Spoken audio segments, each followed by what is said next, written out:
शबनम जी, जैसे कि अभी आप मैक्स लैब के बारे में बोल रही है ना, सुना है कि आपने उनको कुछ लेटर भी लिखा था।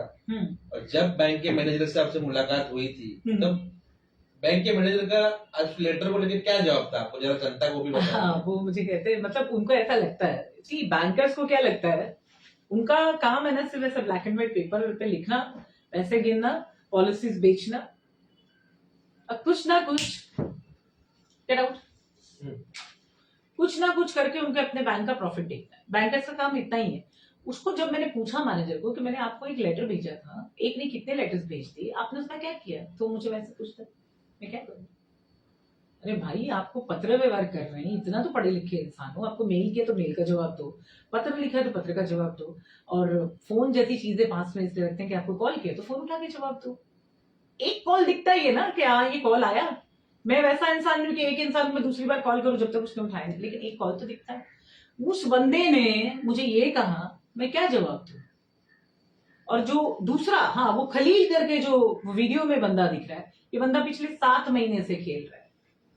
भाई तेरे बस की बात नहीं है तो तू बोल दे, मैडम ये मेरे लेवल की बात नहीं है, ये मैंने आपको बेचा नहीं था, न मेरा इसमें कुछ लेना देना है, मैं अब इस कंपनी में अब काम कर रहा हूं, इससे पहले जितने लोगों ने जो चोरियां की है उससे मेरा कोई कंसर्न नहीं है। तुमको क्या लगता है कि मेरे पास इतना समय है कि मैं आके तुम्हारे बैंक में बैठ के तुम्हारे साथ चिट चैट करूं। तुमने मेरा 2 साल, मेरा इन्वेस्टमेंट 2015 से 2023 तक में तुमने इस्तेमाल किया, ऊपर से प्रिंसिपल कैपिटल कट करके दिया, तुम्हारा वर्बल कमिटमेंट, तुम्हारा रिटन कमिटमेंट, तुम्हारे स्टाफ एडवर्टीजमेंट, सब एविडेंस है मेरे पास। लेट दी जज डिसाइड। तुम्हें अगर 25 तारीख को तुमने मेरा पैसा मेरे अकाउंट में नहीं डाला तो तुमको 26 तारीख को एक नोटिस आएगा, with all charges, with all compensation, with all harassment. तुम जैसे बैंकर्स जो अपने प्रॉफिट के लिए, ये वीडियो अगर वो बंदा देख रहा होगा जिसने मुझे पॉलिसी बेची थी, तो मैं पता है उसको लास्ट जो मैंने एक गाली लिखी है ना, वो भी मेरे फोन पे सेफ है कि तूने मुझे पॉलिसी क्या बेची, will you come and explain me, madam मैं कॉल करता हूँ। उसने कॉल किया ही नहीं। उद्धम सिंह नाम था उसका, सरदार था।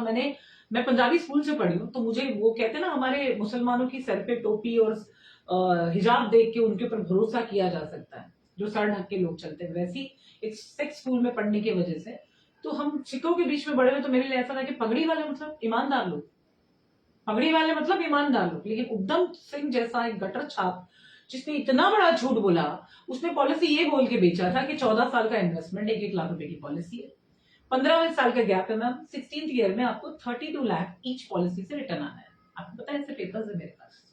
तो ये जितने भी इलिटरेट बैंकर्स बैठ के मुझे ये सिखा रहे हैं कि पॉलिसी के पेपर्स खरीद के लेना था, हाथ लग जाओ मेरे, खाली हाथ लगो मेरे। काम धंधा या तो है नहीं, या तो तुमने ऐसे अपने कस्टमर्स को बहुत झूठ बोल के पॉलिसी बेची होगी, तब तुम उन बातों को कवर कर रहे हो। अरे बी ए ह्यूमन मैन, सच तो बोलो। एडवर्टीजमेंट में झूठ क्यों बोल रहे हो कि आपका पैसा सिक्योर फर्स्ट डे से, बल्कि आपकी पॉलिसी खरीदना मतलब अपना गला तुम्हारे हाथ में देना। अगर हमने जरा भी हिलाया तो तुम नोच लोगे, जोर से खींचा तो शायद गला ही निकाल लोगे। देखो, वो लड़का बोलता है कि मैडम मेरे डैडी की पॉलिसी का प्रीमियम भरते थे डैडी प्रॉपर, लेकिन वो कहते कि लॉकडाउन के टाइम पर उन्होंने भरा नहीं, तो इंश्योरेंस के पैसे नहीं मिले। And be ready, I will filing these all case very soon. RBI के रूल से भी ऊपर जा रहे हैं, आपको मानना पड़ेगा।